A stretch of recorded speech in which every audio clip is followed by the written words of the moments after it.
Welcome to Catalina Island. Today we are doing the Trans-Catalina Trail, so this is a 39.5 mile trail. We're going to do it in reverse, so we're going from Two Harbors to Avalon instead of the other way around, which is how most people do it. So my trip started out around 4 a.m. from NorCal. I'm driving down about 6 hours to San Pedro, which is somewhere in LA. We're going to take the Catalina Express. It's a ferry. You can park about a mile away. It's free. And here I am taking a bird scooter. It ended up costing more than an Uber because I took too many circles around the parking lot. But yeah. Alright, here we are at the Catalina Express port. I was about an hour and a half early, so I just sat around scrolling on TikTok. Here we are, finally boarding.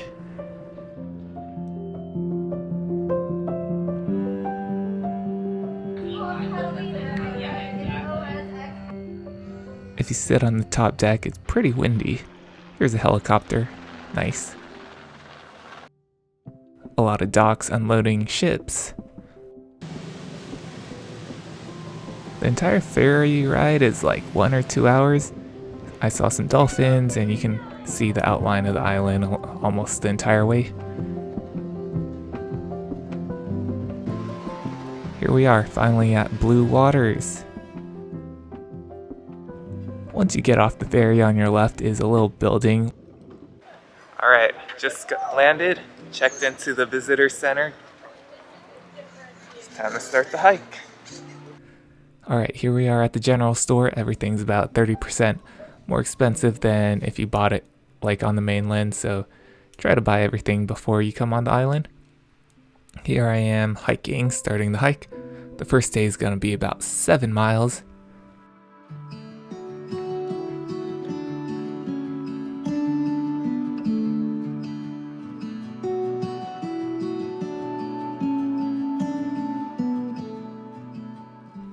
The entire hike for the first day is going to be along the coastline, and you're going to see this sign about a mile or two into the hike.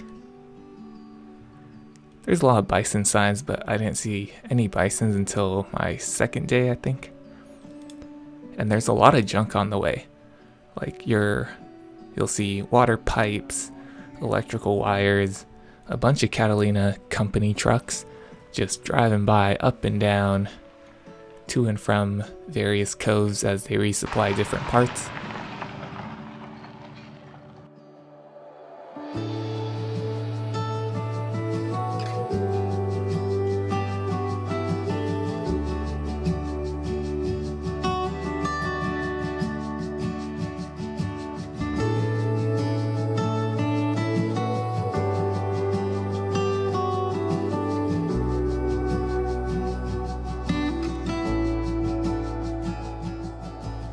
All the wildlife here look a little malnourished, like you can see the entire rib cage of this deer.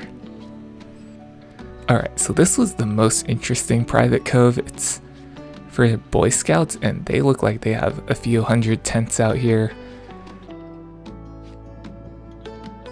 We're now at our campsite. 7 miles done. Easy, right?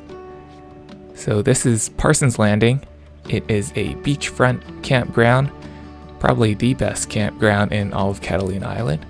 Highly recommend getting logs for this campsite since you'll have a great view, and you'll definitely want a fire to go with that.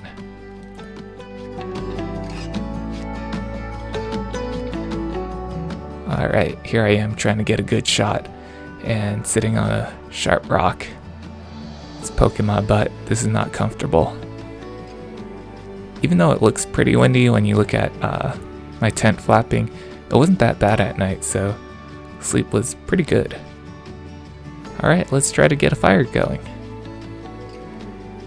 Wasting my stove gas because the lighter's taking too long and I'm pretty impatient. I found a free can of gas near the bathroom, so decided to use that up as well.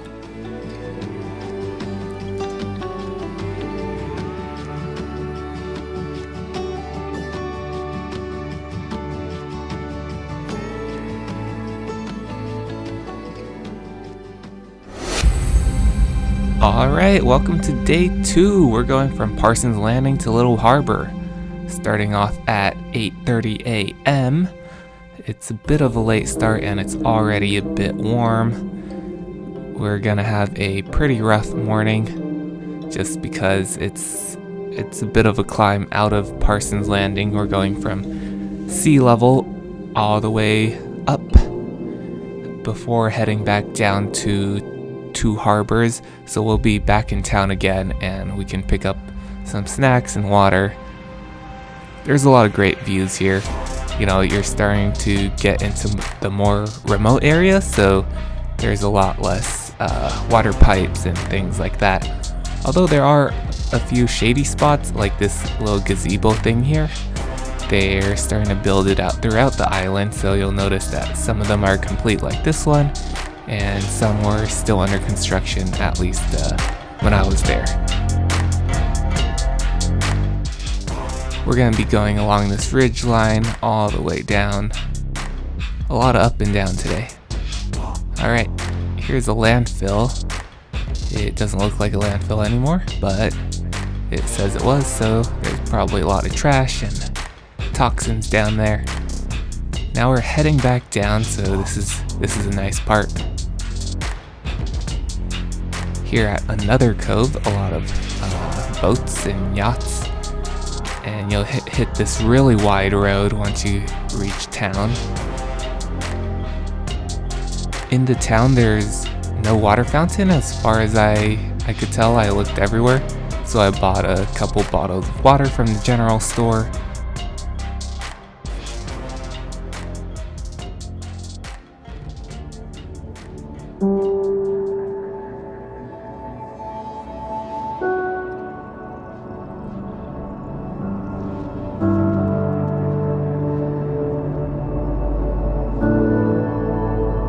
Alright, we're heading into Apple territory.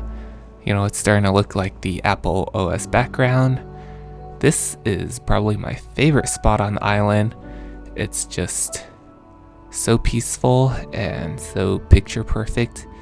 Wherever you look, it's just Catalina Island and yourself. I only saw a couple hikers out here.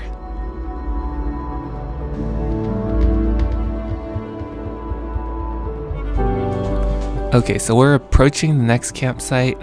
It's getting more populated, lots of roads, and it's very established. There's a bison out there. There's a beer I got from my neighbor and a little bit of sausage that I bought from the general store. Sunsets here are great.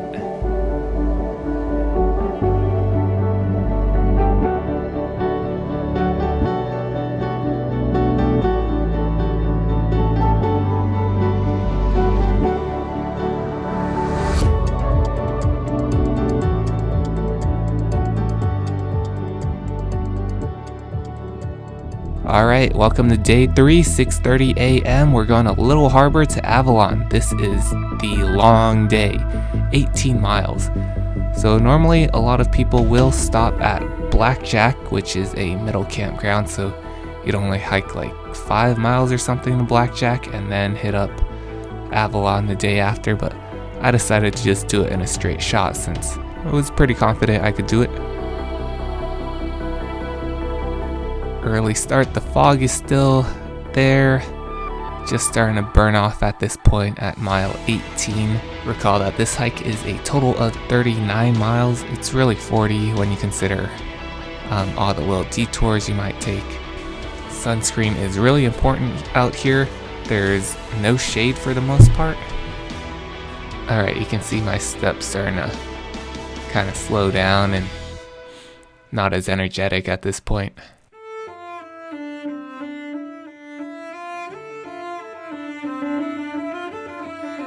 We're starting to reach back into civilization now with a lot of dirt roads, less naturey.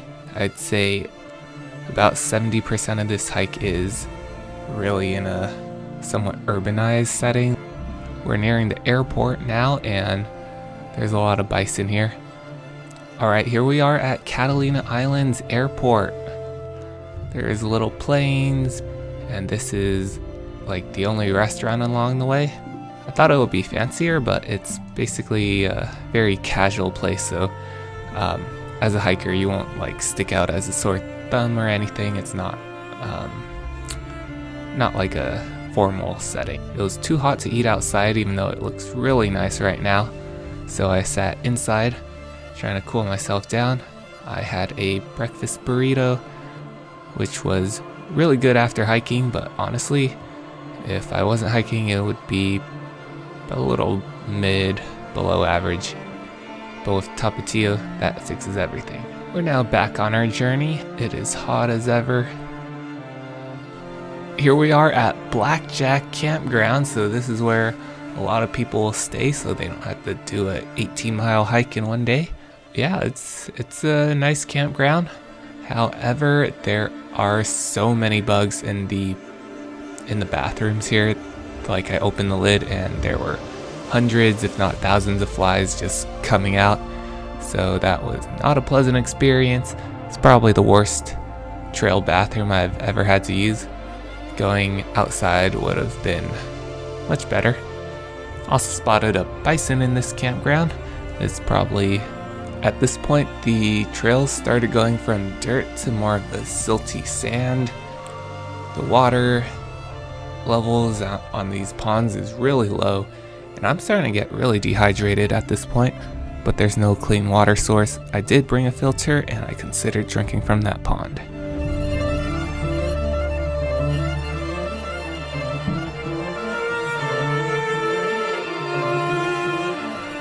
The sun is just so relentless. I made this neck bandana thing. I wish I made it earlier.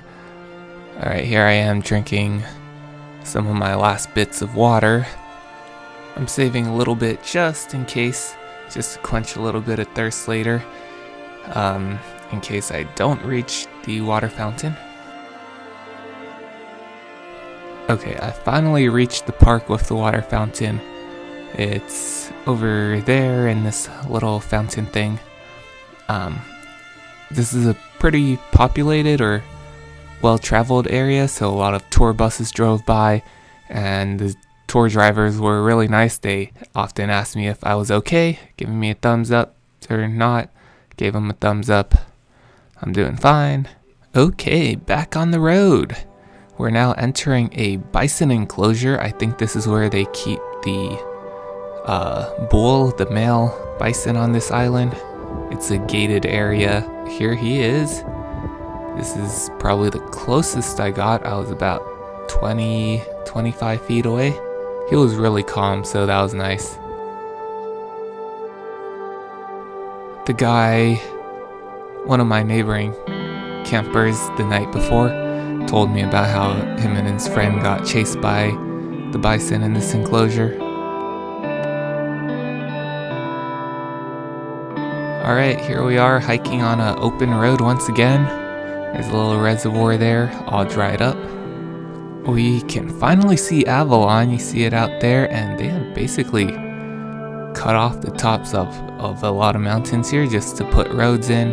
As you can see here, a lot of the ridges have just been turned into roads, which makes it really ugly. I don't know who decided to just shave off the top of the ridges instead of having your normal switchbacks.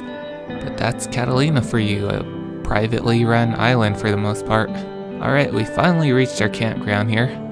This is about 1.5 miles away from the actual end of the Catalina trail, so I'm gonna set up camp here and drop my bags and everything before finishing the last leg of the journey. Alright, finishing up the last mile or so in just flip-flops, walking into town. I'm gonna finish the trail and then grab some food. I packed up the next morning and walked about 2 miles into town to catch the Catalina Express off the island and back to LA. Overall, this was a really good backpacking trip. It's the longest one I've done so far, and it was a great experience. Honestly, it's a really good long distance backpacking trip for newer backpackers and those less experienced, just because there's a lot of towns you can stop in, and along the trails a lot of trucks drive by, so if you do find yourself in a tight situation, you can just ask for help. However, it is very urbanized, so Don't expect to have the most serene and tranquil experience out there, except for a few small sections. Once you get back, you'll feel out of place in this town because everyone's like a beach tourist and you're carrying 30 pounds of gear on you. Thanks for watching, and I hope you'll join me in my next adventure.